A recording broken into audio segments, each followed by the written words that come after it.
মানুষের কবিতা। প্রথম কবিতা শিল্পী মনে কর্মকার জ্যোতি প্রসাদ রায়ের কবিতা মানুষ। তারপরের কবিতা মানুষের কবিতা। এই শতাব্দী প্রচ্ছদ শিল্পী কে? সভাস্থলে প্রশ্নটা করতেই উত্তর রবীন্দ্রনাথ। আমি বললাম মানুষ। বিদ্রোহের ভাষা দিতে বিপ্লবীদের ভাবায় কে? কে আর হতে পারে? সভাস্থলে ধ্বনি প্রতিধ্বনিতে গর্জন রবীন্দ্রনাথ। আমি বললাম মানুষ। প্রতিদিন মায়ের আঁচলের মতো করে আশ্রয় দেয় কে?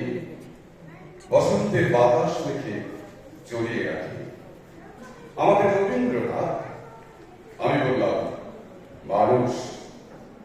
মৃত্যুর কিনারে দাঁড়িয়ে ছায়া সঙ্গীর মতো সমস্ত বেদনাকে প্রশমিত করে কে? আমাদের রবীন্দ্রনাথ। আমি বললাম মানুষ। ক্লান্ত পায়ে গাছের পাতা হয়ে সন্ধ্যা নামবে দু হাতে ঐশ্বর্য আশ্রয় দেয় কে? রবীন্দ্রনাথ, রবীন্দ্রনাথ, রবীন্দ্রনাথ। আমি বললাম মানুষ। অন্ধকারের পর উদ্ভাসিত আলোর দিশারি কে? প্রতিটি প্রাণ থেকে সমন্বয় উচ্চারিত রবীন্দ্রনাথ, রবীন্দ্রনাথ, রবীন্দ্রনাথ।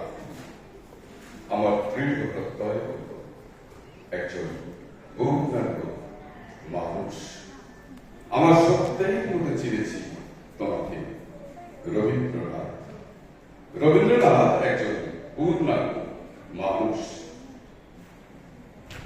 আমার পরের কবিতা মানুষকে নিয়ে কবি অসীম সাহার কবিতা মানব চায়। জন্মান্তর বাদে আমার কোনো বিশ্বাস নেই, তবু যদি সত্যি সত্যি কোনো মাতৃগর্ভে পুনরায় আমার ভ্রূণ একটু একটু করে বেড়ে উঠে থাকি, আমি যেন পরে জন্মে মানুষ হয়ে জন্ম। এই বিশ্বতে আমি হিন্দুর ঘরে জন্ম নিয়ে দেখলাম, এই বিশ্বতে আমি বৌদ্ধের ঘরে জন্ম নিয়ে দেখলাম, এই বিশ্বতে আমি খ্রিস্টানের ঘরে জন্ম নিয়ে দেখলাম, এই বিশ্বতে আমি মুসলমানের ঘরে জন্ম নিয়ে দেখলাম।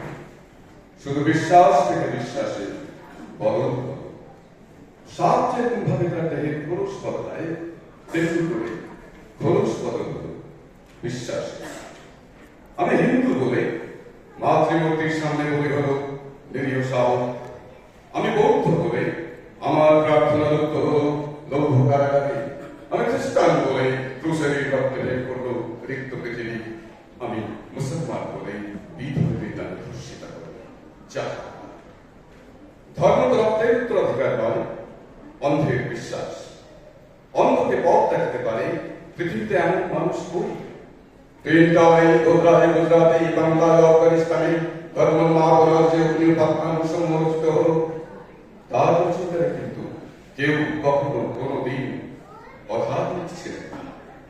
মানুষের জীবনের চেয়ে, ফুলের সৌন্দর্যের চেয়ে, পাখির উদ্যানের চেয়ে, ভোরের সূর্যোদয়ের চেয়ে, শিশুর অনাবিল হাসির চেয়ে, আকাশের মেঘমাল্লার চেয়ে, সঙ্গীতের মূর্ছনার চেয়ে, নদীর কল্লোলের চেয়ে, মানুষের স্বপ্নের চেয়ে, জীবনের অনন্ত তৃষ্ণার চেয়ে, চিত্তের বৈভবের চেয়ে, কামনার পুনরাবৃত্তির চেয়ে, রক্তের উত্তরাধিকারের চেয়ে, মাতৃভূমির স্বাধীনতার চেয়ে, অন্ধকার অন্ধকার যাদের একমাত্র হাত কিংবা অন্ধকার যাদের একমাত্র অবদান, তারা মানুষকে ভালোবাসতে পারে, তারা শিশুকে ভালোবাসতে পারে, তারা নারীকে ভালোবাসতে পারে না, তারা প্রকৃতিকে ভালোবাসতে পারে না।